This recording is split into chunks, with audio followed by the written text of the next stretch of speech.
Imagine a little boy gleaming with happiness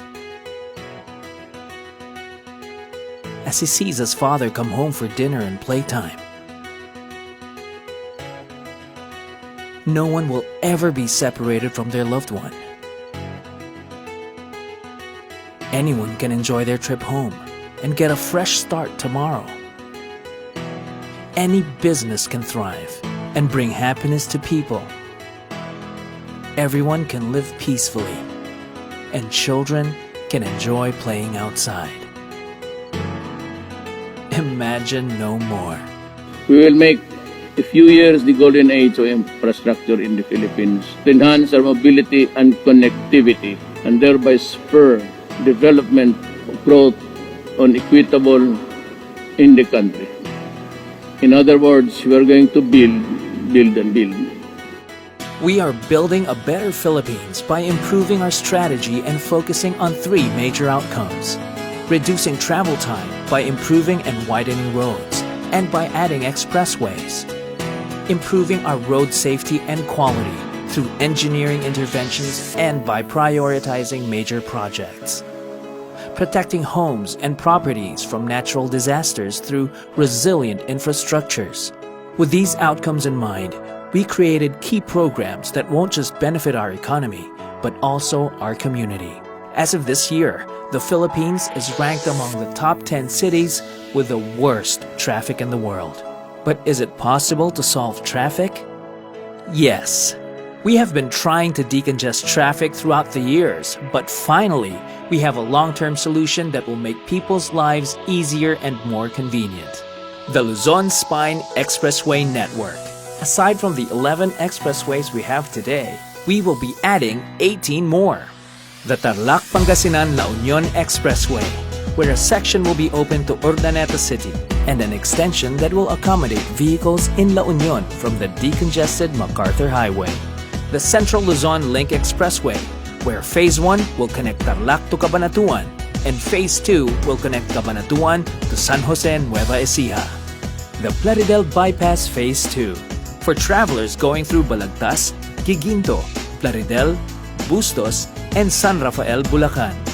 The North Luzon East Expressway, where people can enjoy a scenic view of Northeast Luzon as they course through the whole region.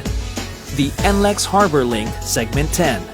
No need to pass through EDSA or Balintawak Toll Plaza if you want to go to NLEX, because it will connect directly from Radial Road 10, Mindanao Avenue, and Commonwealth Avenue. Do you believe that EDSA traffic is forever? We don't. With the Metro Manila Skyway Stage 3, we will finally decongest EDSA traffic, especially during rush hour. What happens when North meets South? Life happens. When we connect the North Luzon Expressway and South Luzon Expressway, travel time from Alabang to Quezon City will be shorter, and quality time with our families will be longer. Traveling in and out of the country will also be more convenient. No more worrying about missed flights with the NAIA Expressway Phase 2, which provides access to NAIA Terminals 1, 2, and 3, including Skyway and Cavitex. And with the recently opened Runway Manila, one can easily have access to the top hotels. The Southeast Metro Manila Expressway C6 Phase 1 will connect Skyway FTI in Parañaque to Batasan in Quezon City. The Cavite-Laguna Expressway will connect Cavitex and the SLEX Mamplasan interchange. Through the Quezon-Bicol Expressway, travels are safer because now there's an alternative to winding roads. The Camarines Sur Expressway will serve as an alternative route through Naga City and Pili. And through the South Luzon Expressway Toll Road 4, one can easily reach Laguna, Batangas, Quezon, and Bicol region. Aside from expressways, we will also build more bridges to serve as alternate routes to major roads.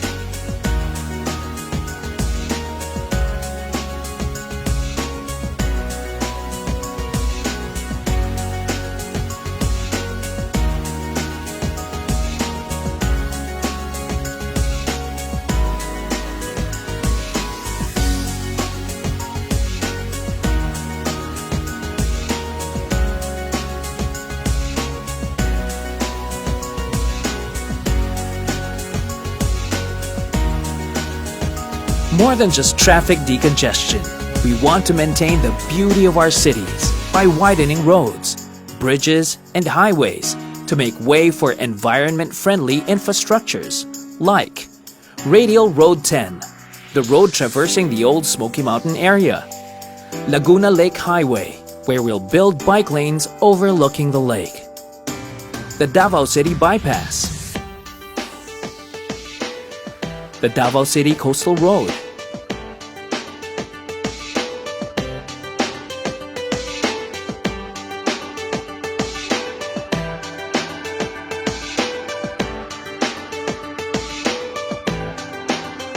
the Metro Cebu Expressway,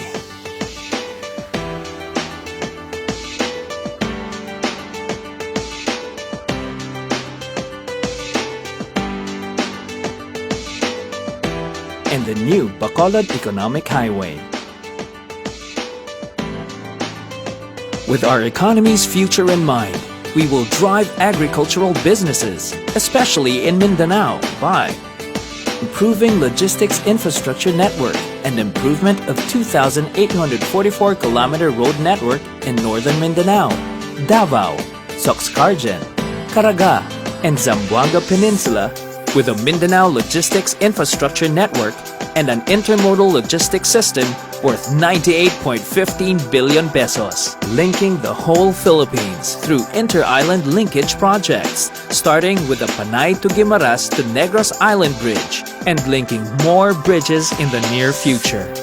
Improving growth corridors in the Mindanao Sector project with a 21.19 billion peso budget for constructing and improving 276.5-kilometer road network in Zamboanga del Norte, Zamboanga del Sur, and Zamboanga Sibugay provinces. We will ensure the building of high-standard infrastructures with a public-private partnership program. We will continuously work with other government agencies to improve trade, tourism, agriculture, and education through our Convergence and Rural Road Development Program. The Department of Tourism with the Tourism Road Infrastructure Program. The Department of Transportation by upgrading access to RORO ports, seaports, and airports. The Department of Trade and Industry with a Roll It program. The Department of Agriculture by constructing farm-to-market roads. The Department of Education making way for more schools and classrooms. And the Department of Finance, the Department of Budget and Management, the Department of Transportation, the National Economic and Development Authority, and the Philippines Basis and Conversion and Development Authority with a Build, Build, Build program, and the Philippine Infrastructure Transparency Portal. Did you know that the Philippines is the third most vulnerable country to natural disasters? We will protect the people by building more livable, sustainable, and resilient communities. Communities will be safe through the Flood Management Master Plan across 18 major river basins and other priority principal river basins with a 351.72 billion peso structural mitigation measure only for the Master Plan for Flood Management in Metro Manila and surrounding areas. The Pasig-Marikina River Channel will be improved. The Metro Manila Flood Management Project will provide housing and resettlement and reduce flood risks in flood-prone areas of Metro Manila. The Mandaluyong Main Drainage Project already solves the worsening floods of the city. Improvement of the Cagayan, Tagoloan, and Imus rivers. Flood risk management in Cagayan de Oro. The repairing of 8 sluice gates in Pampanga Bay to improve the flow of Third River, Caduangtete, and Sapang Maragul River. And the prevention of flood damages caused by overflow of San Juan River and poor drainage system of Maalimango Creek in the Cavite Industrial Area. Another major project is the Disaster Risk Reduction and Climate Change Adaptation Program, rehabilitating, retrofitting, and strengthening existing bridges like the Quezon Bridge, the Guadalupe and Lambingan Bridge, and the Leyte Tide Embankment. We will carry out reforms to uphold our integrity, professionalism, public service, and teamwork by entering a new age of transparency through the InfraTrack app, which would have a built-in geotagging feature to eliminate and detect ghost projects in real time. By giving citizens the opportunity to give feedback through the 24/7 Secretary's Hotline, fast-tracking projects through the Right-of-Way Task Force, improving budget spending through the Infrastructure Monitoring and Advisory Group, and by creating the Build online portal where all projects, information, and updates are available to the public. We will commit to having a clean and efficient government by enforcing discipline on DPWH officials and employees, making DPWH employees 100% drug tested, implementing a 24/7 work schedule on major and priority projects, formalizing strict guidelines on suspension and blacklisting contractors, suppliers, and consulting firms, and by streamlining procurement process. All of which adds up to the realization of our key programs, which will usher in the golden age of infrastructure, where roads are built for speed, bridges for opportunities,